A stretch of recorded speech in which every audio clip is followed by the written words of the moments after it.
Welcome to Gospel Truth with Andrew Wommack, a teaching ministry that focuses on God's unconditional love and grace. Jesus forgave us of all sin, past, present, and even future sin. Andrew brought good news to me. I could understand the Bible more the way he taught it. Jesus forgave you one time, and that's for everything. And now, here's Andrew. Welcome to our Monday's broadcast of the Gospel Truth. Today I'm beginning my second week of teaching about the life of Elijah. I have this teaching entitled Lessons from Elijah, and I tell you, I have just learned so much through studying not only Elijah, but David, Joseph, Gideon, Samson, on and on you could go. The Scripture says that all of these things were written for our learning so that we could learn through them and don't have to learn everything by hard knocks. And if you missed any of last week's programs, I encourage you to please go to our website, AWMI.net, and check out those programs. Last week's programs, I shared some things that I promise you, if you were to listen to that, open up your heart and receive it, it would just transform your life. I know that many of you flip through the dial and you're looking for something. You know that there's bound to be something more. You're hoping that God would speak to you. And I'm telling you, God is speaking to you through these programs. This has transformed my life. So last week I talked about a place called there. God does not send your provision to where you are, but He sends His provision to where He told you to go. And the reason that so many people aren't seeing God's supply in their life is because they aren't all there. They aren't doing what God told them to do. You know, you could apply this completely towards giving. Now, there's many applications, but it applies perfectly in this area. That there are people that are praying that God would prosper them. They need more money to be able to survive and to do things, and yet they aren't giving. They haven't gone there. They haven't taken a step of faith to say, Father, you promised that if I give, it will be given unto me. So you're praying for prosperity. And you know what? God is sending it, but He's sending it to where He told you to go. He's sending it to those who are giving and who are taking a step of faith and stepping out. And the reason you aren't seeing the supply is because you haven't obeyed Him in this giving yet. Boy, there's just so many applications of what we're talking about. So anyway, I've already dealt with the first 8 verses of 1 Kings chapter 17, and I spent a whole week on those verses. But then it says in verse 9, let me go back to verse 8. And the word of the Lord came unto him, saying, Arise, get thee to Zarephath, which belongeth to Zidon, and dwell there. Behold, I have commanded a widow there to sustain thee. This is exactly the same thing that was said in verse 4, where God had already commanded the ravens to bring Elijah bread and flesh every day. But He didn't send those ravens to where Elijah was. He sent those ravens to where He told him to go. Here He says, I have commanded a widow woman there to sustain thee. He had already spoken to this woman. Now, we don't know the details. I don't know if the woman knew that it was Elijah she was going to sustain. I'm not sure that she understood how it was going to work. But right here, the Lord said, I have commanded a widow woman there to sustain thee. When Jesus was in Nazareth and He read from the scrolls and says, the Spirit of the Lord God is upon me because He hath anointed me to preach the gospel to the poor, to preach deliverance to the captives, recovering of sight to the blind, to proclaim the acceptable year of the Lord. And then after He said that, the people got mad at Him thinking that He was somehow or another promoting Himself, which He was, not in an ungodly way. He was just saying, I am the one that this is all prophesied about. And they got mad. And He basically began to tell them that, you know what, the Jews will reject this, but the Gentiles will receive it. And as an example, He used this widow of Zarephath. And He said there were many widows in Israel in the days of Elijah when this famine came, and yet God didn't send Him to any of the widows in Israel. He sent Him to a widow in Zarephath, a Gentile city. And the way that Jesus stated it over there in Luke chapter 4 made it very clear that this was a widow that was specifically chosen. It wasn't random. It didn't just accidentally happen. God sent Elijah to this woman. And this verse right here, 1 Kings 17 verse 9 says, I have commanded a widow woman there to sustain thee. So Elijah's place called there changed, and this widow woman had a place called there. Because look at this in the next verse, in verse 10. It says, so he arose and went to Zarephath, and when he came to the gate of the city, behold, the widow woman. It didn't say a widow woman. It wasn't random. It wasn't that Elijah could go and just any widow woman would do. No, there was a specific one that God had already spoken to. And it says that the widow woman was where? There. Gathering of sticks. And he called to her and said, fetch me, I pray thee, a little water in a vessel that I may drink. Now, you have to think about some of these things. I've spent a lot of time thinking about this. But you know, she goes on to say that this was her last day. She was down to her last meal for her and her son. And she told Elijah that I'm gathering some sticks so I can cook this tiny bit of meal that I have with a little bit of oil and make a cake for me and my son, and then we're going to eat it and die. That was all that she had.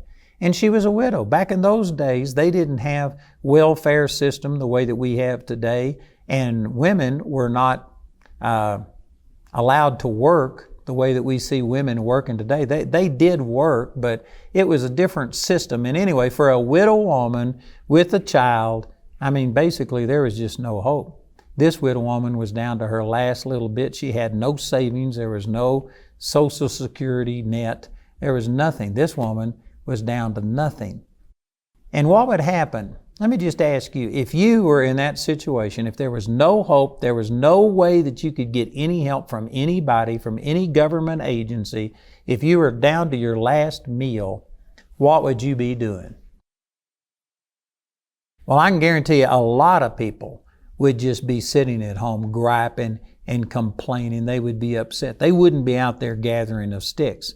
And if this woman hadn't have been there, there was a place called there for her. And it wasn't being at home, sitting there, sucking her thumb and talking about how bad everything was and just, with the curtains closed and in the dark, just sitting there in her grief and sorrow. If she would have been there at home instead of there out gathering sticks, she would have missed Elijah. And there's some other people that they would have stayed at home, but they would have been praying and interceding and binding the devil and pounding the gates of heaven. And you know what? If she'd have been doing that and just praying, she would have missed Elijah.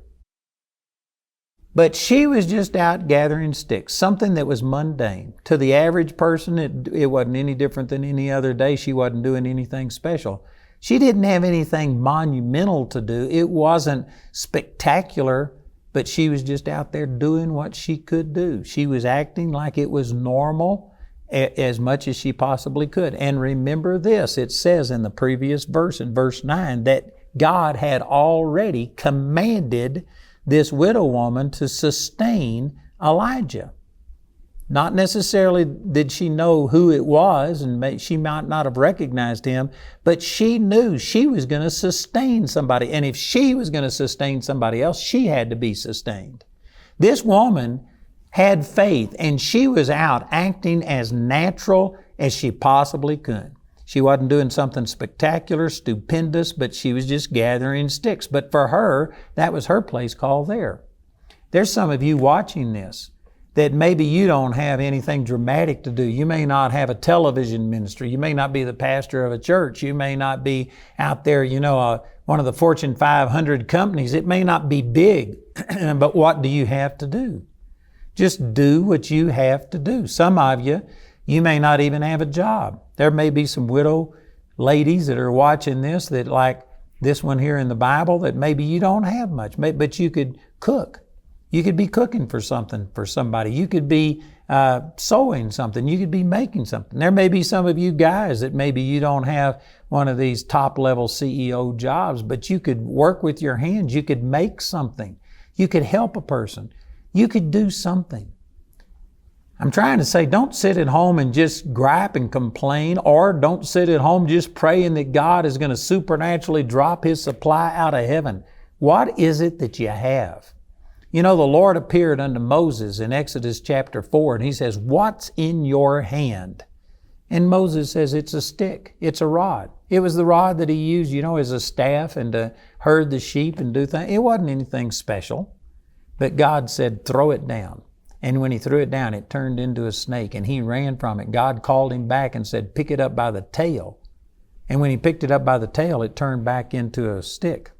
But in Exodus chapter 4 and verse 20, it says that Moses went down to Egypt with the rod of God in his hand. Before he obeyed God and threw it down, it was Moses' stick. And it couldn't do anything that Moses couldn't do. If he hit a rock with it, it would have broken the rod or it would have jarred him. But now that he had thrown it down and turned it over to God and picked it up by the tail, which meant that he wasn't in control of it anymore, well, now it was God's stick. And when he hit a rock with it, water would come out and feed millions of people and all of their animals. He'd hold it out over the Red Sea, and the Red Sea divided, and they walked through on dry land. I'm telling you, what do you have in your hand? It may not seem like anything but just a stick to you. It may not be anything more than just going out and gathering a few sticks so that you can make a fire and cook your last meal. But you've got to be out doing something. When the Lord called His disciples, did you know most of them He called when they were at work? Matthew, the tax collector, was sitting at the receipt of custom. He was out working, and he was actually working an ungodly job. Not that taxes are ungodly, but Roman tax collectors overcharged the people, and the Jews who cooperated with them it was treason what they were doing, and they were overcharging their own people, and it was an ungodly job. And yet God called Matthew while he was at work. He called Peter and Andrew and James and John while they were out fishing and told them to leave their father and their nets and come and follow Him. And He found His disciples out in the marketplace. They weren't in the synagogue. They weren't at home praying. They were doing something. I'm telling you, you need to get up and do something. I am not against prayer. I pray a lot, but I don't only pray. Prayer without works, without action, is dead, just the same way that faith without works is dead. Yes, you need to pray and have a relationship. I know that this woman prayed. That's how she heard God say that she was going to sustain somebody. So I'm not saying don't pray, but I'm saying don't only pray. Get up and do something. She was out there gathering sticks, and that was her place called there. Look at this again in verse 10. So he arose and went to Zarephath, and when he came to the gate of the city, behold, the widow woman was there, gathering of sticks. Her place called there was just being in her hometown, picking up a few sticks so she could make a fire and cook her food. That was her place called there. But every one of us has a place called there. And if you aren't seeing God's provision in your life, it's because you aren't all there. And so Elijah asked her for some water. Now here's another thing. Think about this. If you were down to your last meal, you were facing death, there was no social system, there was nobody to help you, there was no chance of you getting a job.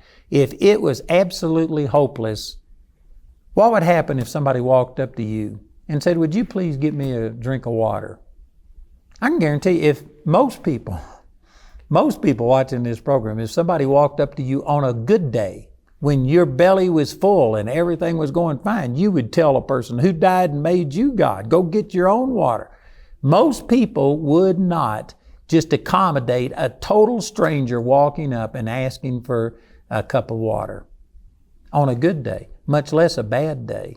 The very fact that this woman didn't sit there and just spew out and say, "Don't you realize how bad my situation is? And here you are asking me to help you. I need you to help me." See, instead of having that kind of reaction, she just started to go get him some water. This says a lot about this woman. This woman was a giver. This woman was a person who would help another person even on her worst day when it looked like she was about to die, and she was willing to help someone else. And also, I believe that that's the reason that Elijah asked her for this water. He could have gotten his own water.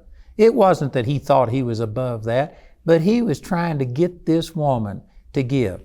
The Lord told him that He had commanded a widow woman there to sustain him. And Elijah was wondering, is this the woman? He was trying to engage her. This is very similar to the 4th chapter of the book of John, where Jesus was in the city of Samaria, and he had a woman come out to draw water, and Jesus asked her to give him drink. And she was shocked. She says, Jews don't talk to Samaritans, much less a woman of Samaria. She says, how is it that you, a Jew, ask drink of me that's a Samaritan? It wasn't because Jesus couldn't have gotten the water himself. He was trying to engage this woman. And of course, the story in John chapter 4 goes on that he prophesied to her about that she had lived with 4 men. She'd had 4 husbands, and the man she was now shacking up with wasn't her husband. And he told her everything about her. She submitted unto him and received salvation. He was using this as an opportunity to build relationship and to start a rapport, a dialogue with this woman. This is exactly what Elijah was doing here. And you know, this is what happens when a minister is asking people to get involved. Sometimes people just look at that and they just are critical. All you are is just thinking everybody else should be given to you. They could have criticized Elijah for that same thing. They could have said, you know, you're a grown man. Why don't you get your own water? How is it that you ask somebody else to help you? And sad to say, there's a lot of ministers that are apologetic about receiving offerings because they look at it as them begging. They look at it as, you know, I need your help. Would you please help me? And if you come across that way, that is absolutely the wrong way to receive offerings. But if you look at it, see, Elijah knew that God sent him there not only to be sustained, yes, that was going to happen, but he had already commanded a widow woman there to sustain him, and he was giving her an opportunity to see if this was the woman. If she was really going to give and sustain him, then he wanted to see. He was giving her an opportunity to give and enter into this. I tell you, this is the way that ministers, if you're watching this program, this is the way you need to look at it. You aren't taking from people when you encourage them to give. You are giving to them. You are giving them an opportunity to give. And just like this widow woman right here, it turned out that this is her salvation for 3 years. This is what kept her and her son alive. And her son was eventually raised from the dead because Elijah asked her to give him something. Because he learned to receive from this woman received much more than she ever gave. And this is the attitude that a true minister of God has to have. And yet, I can guarantee you, if the Jerusalem Post would have been there, if there would have been a reporter from the Jerusalem Post there and have seen this, they would have put it on the front page, minister ask food and water of a woman who's dying, her last meal, takes the last meal out of her mouth. That's the way that the carnal world looks at it. But when it wound up that she was supplied for 3.5 years and her son was raised from the dead, I'm guarantee you the Jerusalem Post wouldn't have placed a retraction and they wouldn't have said, no, it wasn't him taking, he was giving. He was giving her an opportunity to receive.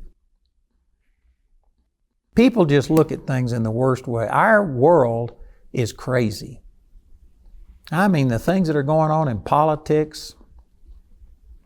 Of course, the programs that I'm making, they're dated. I make them in advance. And so the things that if I was to talk about this today, you're months down the road and it wouldn't mean anything to you. But the things that are going on in our nation and around the world, people are absolutely crazy. They look at things through the wrong lens. They are seeing everything wrong.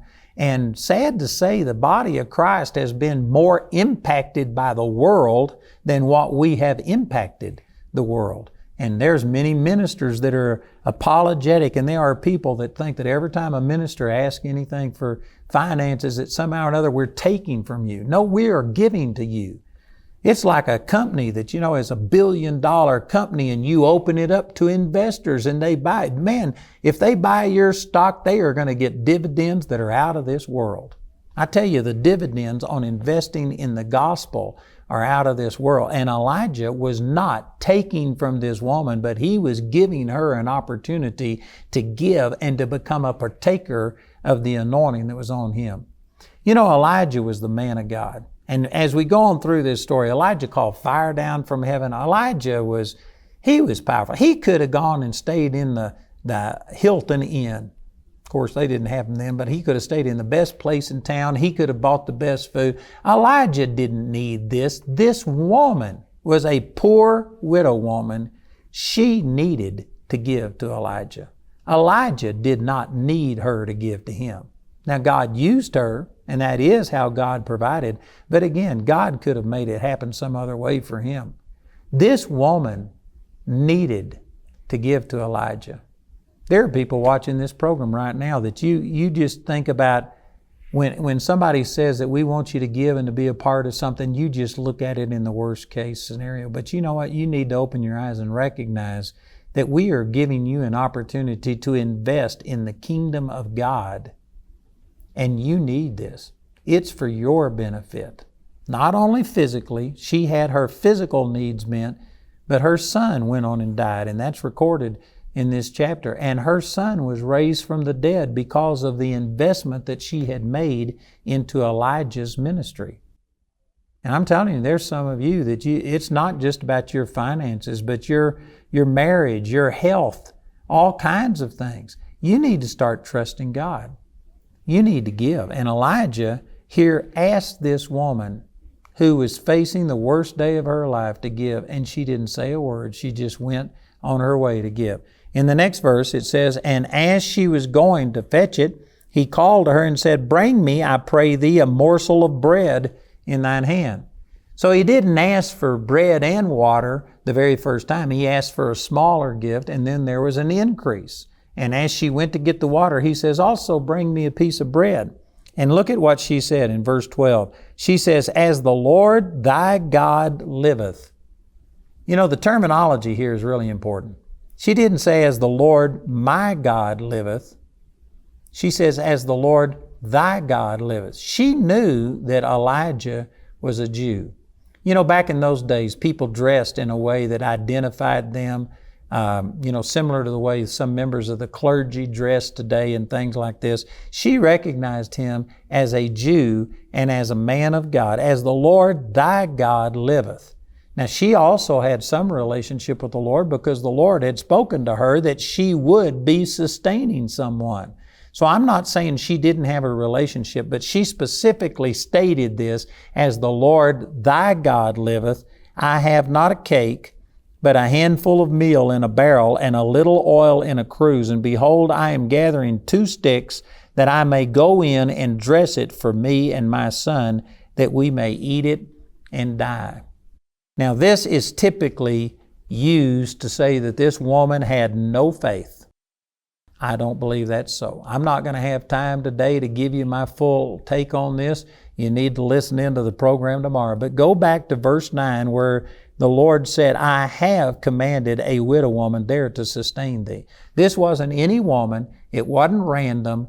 Elijah was drawn to her. He knew that she was the one that God was going to use, and God had already spoken to her. She knew she was going to live because she was going to sustain somebody through the drought. And now, a special announcement from Andrew. You know, as I've been teaching on Elijah and these lessons that I've learned from him, I was talking about the widow at Zarephath, and it just really spoke to me about how that I need to encourage you for your benefit to become a part of what God is doing through this ministry. There are many of you that have watched this program for years. God has used this. He's spoken into your life and touched you, and yet you've never become a partner with us. And right now we have an opportunity where I'm trying to pay off a $22 million parking garage that parks 1,022 cars, and I'm trying to get this paid off quickly. Our payments are actually $245,355 per month. But if we just pay those payments over the next 10 years, I'll wind up paying $7.2 million in interest. If we bump those payments up to $750,000 per month, that would knock it down to just 24 months, and I would save $5.9 million in interest. And I believe we could even do it quicker than that. But this is what I'm believing for, and I just really felt like that just as Elijah encouraged this widow to give what she had, and he wasn't taking from her, he was giving to her. This is not only about my need, but this is about your need. And I believe that if you would become a part of this, that God would prosper you. So I'm wanting you to become a partner with us in this. I'd encourage you to give whatever God leads you to do. We consider a partner a person who gives at least $30 a month or $360 per year. We consider those monthly partners, and I would like to encourage you to join with us. Listen to our announcer as he gives you some information, and please join with us. Help us retire this debt, save this interest so that we can apply more into the gospel. As the widow of Zarephath was blessed by partnering with Elijah, there are also spiritual blessings in store for you when you partner with Andrew Wommack Ministries. Go to AWMI.net or call 719-635-1111 to partner with Andrew today. Andrew's complete series titled Lessons from Elijah is available in either a CD or DVD album, a book in either English or Spanish, or in a study guide. Each of these valuable resources is available for a gift of any amount when you write or call. You can get these products as part of the Lessons package, which includes 2 books, Lessons from Elijah and Lessons from David, and 3 albums in your choice of either CD or DVD. Lessons from Elijah, Lessons from David, and Lessons from Joseph. These teachings will give you the chance to learn from the successes and mistakes of 3 very powerful but very human men of God. The Lessons package has a catalog value of $135, but you can receive all of these valuable resources today for just $95.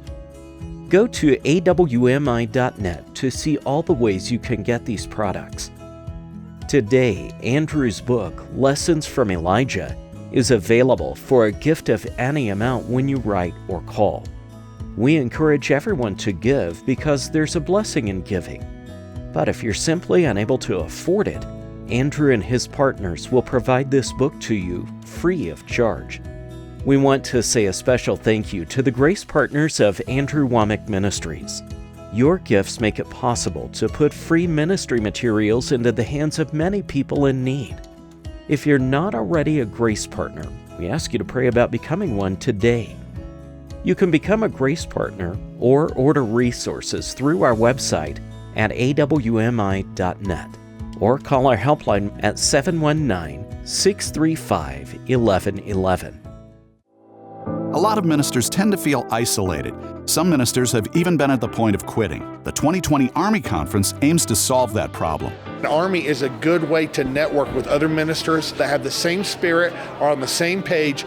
I came to the AWMI Conference to connect, to be built up, to fellowship, and to tap into all the great resources the ministry offers. Through practical workshops and personal ministry in an intimate setting, you will enjoy a time of sincere unification and connection with other ministers. We want to see each other succeed, and we're here to support each other and encourage each other within ministry and what God has called each one of us to do for His kingdom. Make plans to join us at the 2020 AWMI Conference. Register now for this free conference on our website, awmi.net, or call us at 719-635-1111.